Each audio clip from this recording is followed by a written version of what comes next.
galaana diimaatti ba'uun dirqama. Uummanni kun wajjin nu rakkoo tokko kana kontirool kan gootuuf waan biraatiif odoo hin ta'in Itoophiyaa nutti daangessuun kun bal'inaan jira. Warra Gibsii wajjin kana wajjin hidhata qabu itti yaaddu zamana tokko Zeeyilaan Harariif bahaa turte. Qorannaan isaa hojjetamee ka xumurame haga har'aatti hojii magaalaa Sulultaa biratti laga sibiiluu jira. Masriin kana daayivart godhuudhaaf garanaan reedsii kana ukkaamsitee qabatte kun gara seeratiinis gara dippiloomaatiinis hojiin kun hojjetamuu qaba jedheeti.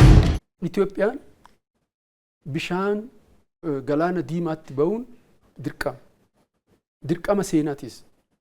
Taarikni waggaa 3,000 seenaan waggaa 3,000 tajaajilamuun Itoophiyaa bishaan kanatti fayyadamuun waggaa 3,000 waggaa 30 haqamuun qabu. Kun gara seeratiinis gara dippiloomaatiinis hojiin kun hojjetamuu qaba jedheetan aman. Nummoo akka miliyoona 130 nutti daangessuun kun bal'inaan jira. Zamana tokko Zeeyilaan Harariif bahaa turte. Poortii turte. Zeeyilaan amma Somaalilaand keessa jirti. Jibuuti irraa xiqqoo gad siqee. Kun hundi qaama Itoophiyaa turan. Rakkoon keessoo kennaa kun waan rakkoo qabuuf akka nu itti sabaaf sablammii adda addaa amantii adda addaa itti ilaallu duraan rakkoo waan qabuuf uummattoonni daangarra jiran kun seentiraal mootummaan kun mootuu hin cimne. Cimaadha miti. Kaartaa hojjetati malee akka itti biyya kana bulchu saayinsii isa barbaachisu ikonoomii isa barbaachisu ijaareen ture. So kanaaf yeroo ammaa kana gaaffii yeroon isaa gahee gaaffii yeroon isaa gahee tokko keessoo kenna qajeelchuudha.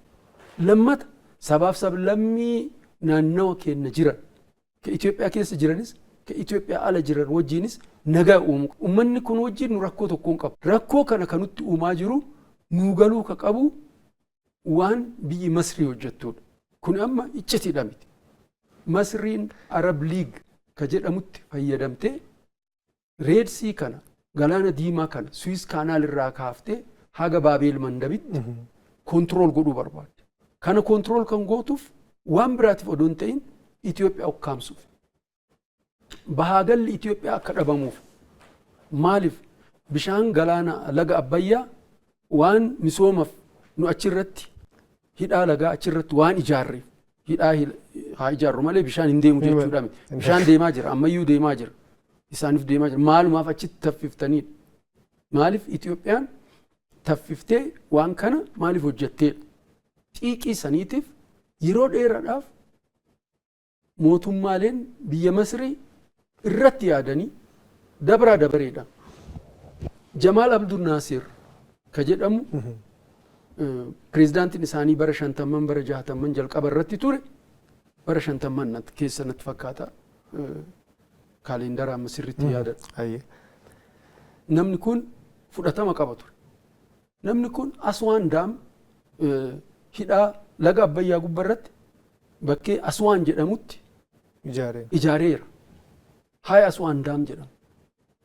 Aswaan Daam yoo ijaaru kaachmentii laga kana yaa'a bishaan gara Abbayyaa deemu hanga kunoo mataa Inxooxxoo kana amma nu Inxooxxoo jala jirra.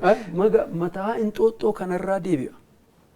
Haayidrooloojii isaa kana an hojii bisaanii keessa waan tureef nan beeka. Kaachmentii kana hunda kaartaa pireezidaantii biyya sanii kaartaan laga Abbayyaa Ruwaandaa irraa kaasee Koongoo haga tokko qabatee Ugaandaa Keeniyaa haga tokko qabatee as immoo Itoophiyaa walakkaa ishee asirraa jalqabee kunoo as gubbaarraa Inxooxxoorraa kaachmentii daangaan kaachmentiidha asii jalqaba. Kun hundi isaa Baaroo Akooboo dabalatee Ilubbaa Boor Gaambeellaa Jimmaa Paartilee Wallagga lamaanuu dhibbaaf dhibbatti Shawaan Lixaa haga maal sitti lagoonni kun eessaa Awaash irraa kadhate hundi isaanii hanga Mogor illee gara siyaa kun Mogoraas jira kiiloomeetirii 40. Odumaa dubbannu as magaalaa Sulultaa biratti laga sibiiluu jedhamu laga xiqqaa. Laga xiqqaa haa ta'u malee bishaan gizee gannaa roobuu Inxooxxoo kanarraa gara lixaa achi garagalu bishaan guddatu yaa'a. Bishaan kana achitti hiinee magaalaa Finfinneetiif galchina jennee yaannee ture. Hanga har'aatti waggaa 33 dura qorannaan isaa hojjetamee ka xumurame haga har'aatti hojiirra ooluu rakkoo magaalaa Finfinnee bishaan hin hiikamne. Bishaan kun akkan hojjetamne isaan propagaandaa maal odeessu Addis Ababaanii Finfinneeni maaliin leek maal jedhama afaan Oromootiin. Haroo oli ka leek jechuun akka kun akka laangaannoo garba guddaa jirti. Garba waan kun ji'ooloojikaalii nan faawundi kijiba waan ta'edha. Kun hin beekamu kun ji'ooloojikaalii ignoorant nama ta'etu waan akkasii dubbata.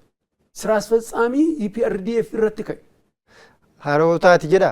No, bishaan akka garbaatitti magaalaan Finfinnee kun kan itti rukubatte kun asii gadi hanga Bishooftutti garba gubbaa jirti. Kanaafuu bishaan garanaa kanatti maaliif aggaamtanii? Asuma hojjedha. Asumatti hojjedha bishaan lafa jalaa qotaa. Sibiiluu ni dhinaa. Waan akkanaa kana propagaandaa akkanaa kana warra odeessisuutu jira. Sana wajjin warra Gibxii wajjin kana wajjin hidhata qabu jettanii yaaddu sana? Gibxi bar waan hin goone hin jiru. Gibxi waan laga Abbayyaatii fi waan nu hojjennu keessatti asii achi Gojjaam, part of Gondar, part of Sameen Shawaa Amaaraa kan hunda dabalatee most of Oromiyaa, Western Oromiyaa kana dabalatee waan achi keessatti hojjennu takkaan hordofu. Kiiloo maali? Masnoo hektaara 50 yoo nu hojjenne quba qabu hin beekan. Jala deemu saatalaayitiidhaanis hin hordofu, odeeffannoodhaanis lafarraa waan nu hojjennu hunda hin beeku. Nummoo akkasitti hin beeku. So kanaaf Masriin kana daayivart godhuudhaaf garanaan reedsii kana ukkaamsitee qabattee bishaan kana gadi lakkisaa jechuuf wanni isiin deemtuuf kana. Kun immoo waan hin taane uummanni Itoophiyaa kanarratti beekee namni mootuu hojii kana keessatti bobba'ee jiru hundi isaatu waan kanarratti quuqama jiru kana sirritti gadi qabee ilaalee maaliif rakkoo keenya nu hiikkachuu dadhabne kana ka jedhu kana sirritti beekuun barbaachisaadha jechuu barbaadee kan.